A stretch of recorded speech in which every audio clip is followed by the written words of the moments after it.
สบายดีวันแรงงานเด้อพี่น้องมื้อนี้แรงงานหมดมื้อนี้ก็มื้อนี้ก็บ่ได้เฮ็ดหยังหลายมื้อนี้ก็กินข้าวกับลูกสาวกินข้าวกับครอบครัว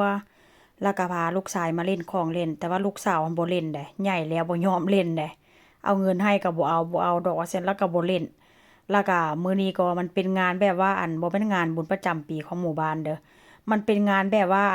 เป็นแถวโซนที่แบบหมู่บ้านที่ว่าข้อยอยู่นี่นะเป็นโซนแบบแถวบ้านข้อยอยู่ว่าซั่นซะ คล้ายๆกับหมู่1หมู่2หมู่3ห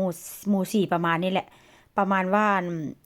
อันงานบุญของหมู่นั้นหมู่นี้ประมาณจังซี้นะพี่น้องแล้วก็ตรงกับวันแรงงานแด้แล้วเขาเจ้าก็เอาของเล่นมาลงของเล่นนี่ก็เล่นเอาเขาเจ้ามาลงนี่หลายมื้อแหละประมาณ2อาทิตย์พุ่นล่ะเป็นมื้อที่แบบว่าพ่อแม่ทุกคนก็เสียเงินเสียคำกันหลายเติบว่าซั่นซั้นเนาะแต่ว่าก็บ่เป็นหยังซื้อความสุขให้เด็กน้อยแล้วก็ให้ลูกๆพี่น้องโดนๆก็เทื่อหนึ่งข้อยนี่ก็บ่สามารถเล่นได้เดี๋ยวนี้ได้ อันแล้วก็มื้อนี้ลูกชายนี่ก็ธรรมดานี่ก็เนาะมันก็บ่ทันได้เล่นนั่นล่ะเพราะว่าหยังปล่อยให้เล่นผู้เดียวบ่ได้ว่าซั่นซะเพราะว่ามันยังน้อยอยู่หั่นน่ะลูกชายข้อยหั่นน่ะแล้วก็มีพ่อแม่ผู้ปกครองว่าซั่นซะเนาะเขาเจ้าพาลูกเขาเจ้ามาเล่นจังซี่นะ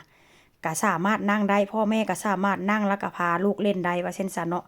อันมื้อนี้ก็บ่ทันได้เปิดเสียงเด้อพี่น้องเพราะว่ามันค่อนข้างจะเปิดเพลงย้านมันติดลิขสิทธิ์มื้อนี้คนก็หลาย คนนี่ก็กะประมาณว่าจากหมู่บ้านนั้นหมู่บ้านนี้หมู่บ้านใกล้เคียงมาว่าเส้นซะแล้วก็ค่าขึ้นนี่ก็พี่น้องประมาณผู้ละ8-90 บาทตอนแรกนั้นก็3 นาทีบาทคนมาหลายๆแล้วก็บ่ฮอด3 นาทีซ้ำมีแต่2 นาทีประมาณว่าฟ้าวเอาคนขึ้นคนลงแต่ว่าก็เข้าใจเขาเจ้าได้เนาะเพราะว่าหยังหันบ่เอาเวลานี้มันก็บ่มีคนหั่นน่ะพี่น้องเพราะว่ามื้อมันก็ค่อนข้างแบบว่าบ่มีคน มีคนเด้อมีมื้อเช้าแล้วก็มื้อแลงแต่ว่ามื้อเช้าก็บ่ปานใดดอกส่วนหลายที่แบบว่าคนมาหลายๆหั้นก็มีแต่ตอนแลงว่าซั่นซะ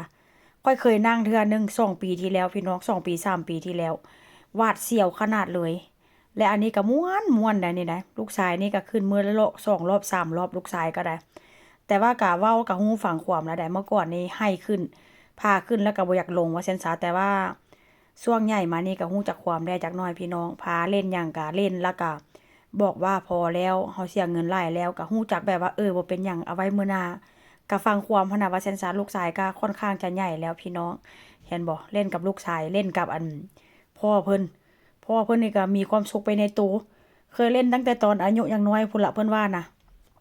หลาย10 ปีแล้ว20กว่าปี30กว่าปีแล้วบ่ได้เล่นหั้นบ่มีลูกชายนี่ก็คือสิบ่ได้เล่นได้ผัวนี่ก็ได้ก็ค่อนข้างจะสบายพุ่นแหละลูกชายก็ได้หลังจากเล่นเมื่อยแล้วก็สิพากันมานั่งกินของหวานพี่น้องนี่ราดหน้าด้วยช็อกโกแลตอุนาทก็กินมันฝรั่งทอดผัวนี่ก็กินแบบคล้ายๆกับของข้อยนั่นล่ะพี่น้องบ่ฮู้ว่าชื่อหยังเด้อเติมพลังก่อนสิไปเล่นรอบ2